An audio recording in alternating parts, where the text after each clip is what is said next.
Podcast Center. Let's start off today by talking about something super fun, super cool. Beer, right? Why not? It's Friday. I'd like to say hello and welcome to one of the co-owners of a new brewery and taproom called Beer on Earth, Paul DiBiase. Thank you so much for joining me. Thank you very much for having me. Perfect. All right, you cool. Nailed it. All right, cool. So Beer on Earth, super cool. Your backstory is really interesting. And I'm super excited to talk about this. Opening a new brewery and taproom, hopefully coming soon. So before we get into the backstory, how you got started, talk to us a little bit about plans for when and where you'll be opening. Okay, yeah. So the brewery's gonna be located in North Kingstown, 6670 Post Road. It's going to share the same space and cohabitate with the Great Harvest Bread Company, which is a bakery that I currently own and operate.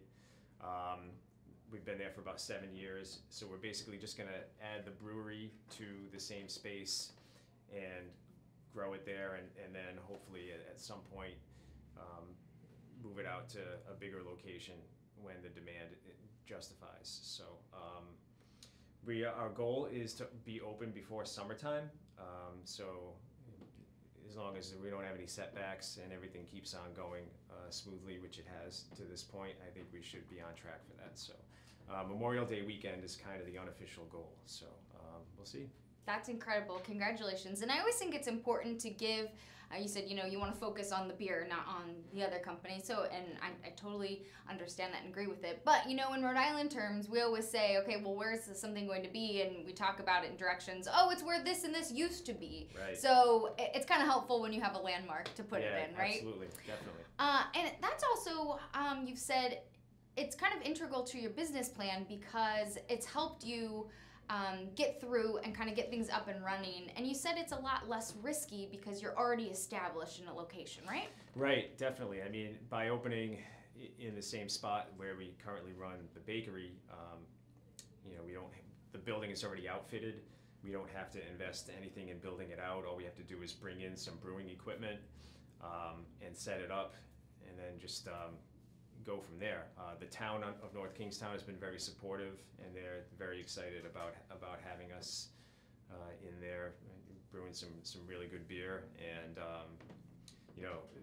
they already having operated a business in town, I think helped kind of get things moving as well, because we already had the proper zoning and licenses in place on the local level. So then we just had to proceed with the federal and state licenses, which we've got our federal license and we're in the process. We should have our state license hopefully within the next couple of weeks, and then we can move forward. Oh, that's very exciting to be able to get the rules down pat. Yeah. And then kind of kick things up, get things in action. Beer has kind of kicked things in gear. We're really establishing a beer brewing community in Rhode Island, which is exciting. And so to add one more into the mix, I think is really neat.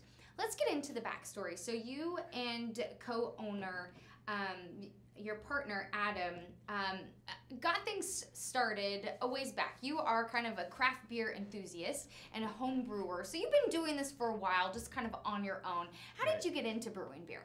Yeah, just I've always had a passion for great beer. Adam is same, and we have just enjoyed the great beers that are being made by the local breweries and craft breweries in other states, regionally, and also in other parts of the country. Whenever I travel somewhere, and I think it's the same thing with Adam, we try to find a brewery. Most of my research of areas has to do with finding breweries there before I go. So it's always good to try some different things. I have certain styles that I enjoy, but it's always good to sometimes go outside of the box, and a lot of the craft breweries make some really, really out there stuff, and it's always good to try different places. But yeah, we've Adam and I have both been home brewers. I've tinkered with it basically my whole adult life, from when I got a Mr. Beer kit when I was probably in my mid-20s, and it's kind of come and gone over the years as life gets busy with children and jobs and things like that. But it's always been a passion of mine, and the idea of opening a brewery has really been in the back of my mind for maybe 5 years or so. And Adam, for his part, was kind of had actually been down the road of maybe planning to start a brewery at one time in his life, and it didn't work out. But we were fortunate enough to meet each other and share the same goals, have the same passion for beer and for quality, and it's been a great fit. So hopefully we'll be successful and it'll continue for a long time. Let's get into the actual beer itself, because it's my understanding, and you talk about this, that when you both went into partnership together, you actually bought some of your equipment from Job Lot, which I think is so amazing. Like, that's how it kind of started. Yeah. But then things kind of got serious when you won. You got recognition, home brewing recognition, some awards in New Hampshire. Talk about how you knew what you were doing was actually right and how things got serious, and now looking forward into opening up a tap room and brewery. Yeah, I think that was the validation. I mean, the goal from the time we started brewing together was to do it professionally. And I think it was last October or November, we entered a couple of beers into the New England Regional Homebrew Competition, which was held up in Manchester, New Hampshire. And one of the beers we were lucky enough to win a gold medal on, that was the style is called the California Common. Anchor Steam is the most notable beer, most well-known beer in that category. I was very happy that was the beer that won as well, because for me, Anchor Steam was really what I like to call a gateway beer. That was the beer that really kind of opened my eyes to some of the different things that were out there. I mean, when you're in college, beer has a different meaning a little bit. Yes, it does. Shall we say? My kids are maybe watching this, so but I may have indulged in a Bud Light or two back then, but it's college, no shame in that.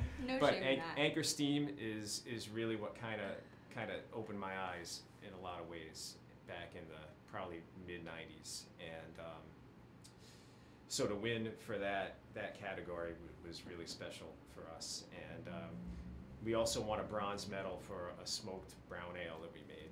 So our plan is to brew beers that are kind of inspired by classic styles, but maybe have a little bit of a spin to them that make them more personal for us.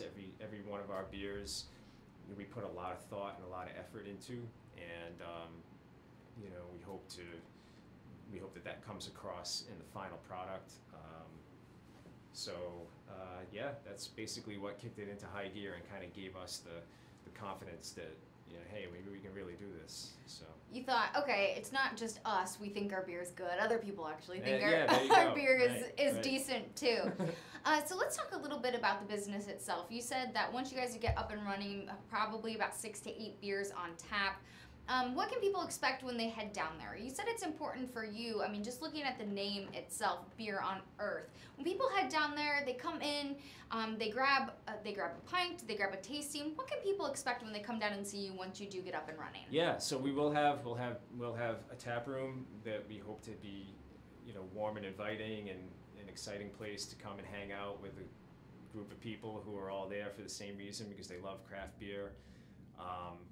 Craft beer fans increasingly are a more diverse group. They come from all different genders and age groups and different walks of life. And, we hope to do things to make it fun and encourage people to come and interact and just really have a good time and enjoy some great beer. We'll also have some take-home options as well. We're looking into some different options for canning, and we will bottle some of our beers and most likely have growlers for take-home as well. We want to keep a lineup of beers on tap at any given time that will span a wide range of different styles. As I said, globally inspired in some cases, but also, everybody loves a good, hazy New England IPA. I do too, but there's definitely other beers out there, and I think that we hope to maybe in some ways get people to expand their horizons a little bit and think outside the box and maybe try some classic styles that maybe get overlooked a little bit in this day and age where, you know, IPAs are all the rage. So we'll have a couple of those too, but we'll also have something light, something dark, something a little full-bodied, maybe something a little hop forward, something a little malt forward. I personally am a big fan of the kind of yeasty, like Belgian style beers, and also some wheat beers are going to be pretty well represented. We had to do that with the bakery there, so you know, so wheat beers will kind of be a big part of what we do as well. So got to represent, right? Yeah, exactly. Your other half. So something for everybody, and you know, some good food options on tap in there too. So. That's really exciting. Talk to us a little bit about the name, Beer on Earth. I mean, I think that's pretty interesting and exciting, and it's part of your mission too, incorporating our planet and being kind, right? Absolutely. Like, you know, we're all in this together. Kind of is the idea. You know, so minimizing the negative environmental impacts that breweries can have is definitely something that is very important to Adam and I, and it's something that we plan to put a lot of thought and effort into, you know, as we establish what our processes are going to be and how different things are handled. You know, I've talked with a couple of farmers that I've gotten to know through business at the bakery and farmers markets. So we're going to use our spent brewing grains.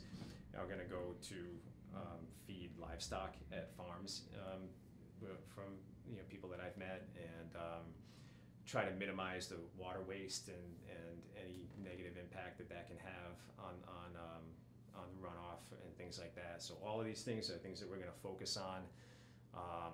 We're also going to another important thing for us is you know, we want, like, as a craft beer lover, you know, I am very curious about what is in the beers that I get. So being very transparent with the ingredients that we use in our beers is something that is going to be given priority as well. We're going to use you know, as many local ingredients as we can whenever we're able to do so. We also, you know, plan to use, you know, we're not going to use any filtering. We're not going to do any pasteurization. It's all going to be like natural.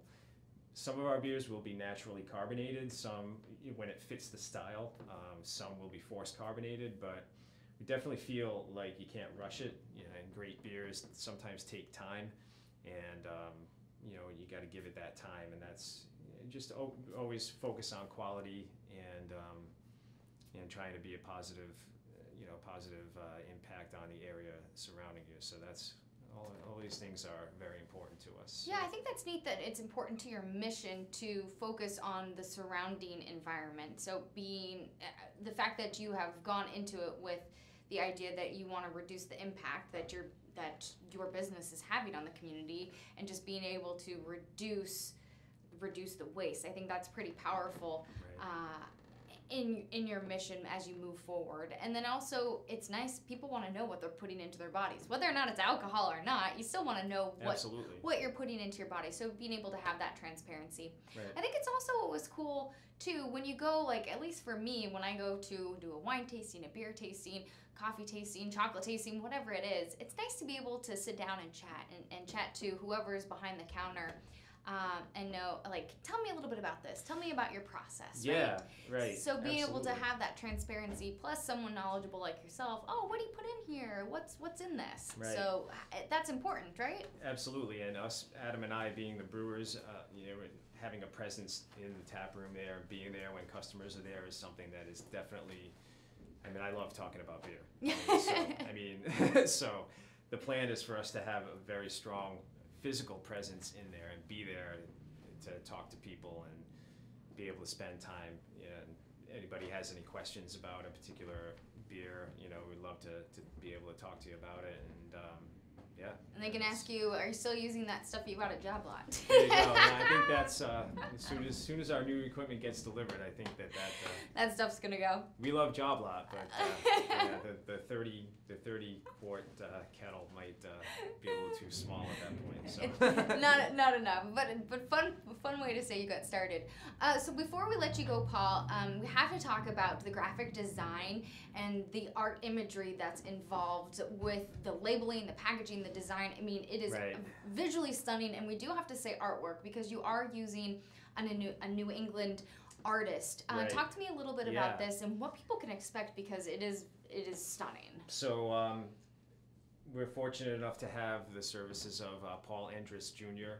He's a good friend of Adam's, and he has been working with us doing our artwork with our logos and working on our label design. And yeah, we're really very lucky to have his input. He's an extremely talented artist, local artist, and you know, we put a lot of thought and effort into the beers and designing the beers and developing them, and we feel like they deserve an equal amount of effort and thought that goes into the packaging that contains them. So you know, with that being said, yeah, we Paul is like I said, an extremely talented gentleman, and we're very happy to have him part of the team. And you know, he's going to be doing our label design, and you know, like, he's already done a great job with our logo. And so yeah, we're very lucky to have the artwork that we have on our labels is going to be another pretty kind of central kind of theme, and something that also is kind of important to what we're trying to do. So that's yeah, That's really neat. we're lucky to have that aspect of it. Yeah, I mean, it's very everything that he does is so stunning and grabbing and eye-catching. So to be Yeah, it able to really is. incorporate that with your product, I can only imagine what your beer must taste like if that's Yeah. what you have representing you. So excited to try it. So Beer on Earth, hopefully opening up Memorial Day weekend. You'll keep in touch with us, I hope. Absolutely. Oh, right? yeah, for sure. Keep us in the Definitely loop on when things are up and running. So Paul, thank you so much for joining All us right, today. Molly, I thank you. appreciate My it. pleasure. Thanks for joining us on Go Local Live. Thank you very much. We're going to continue up with the show. Congratulations to you, and yeah, keep us in Okay. the loop. All right. We'll do. Thank All you. right, everyone. We're going to continue on with Go Local Live here on Friday, February 9th. As we transition, I'd like to welcome and introduce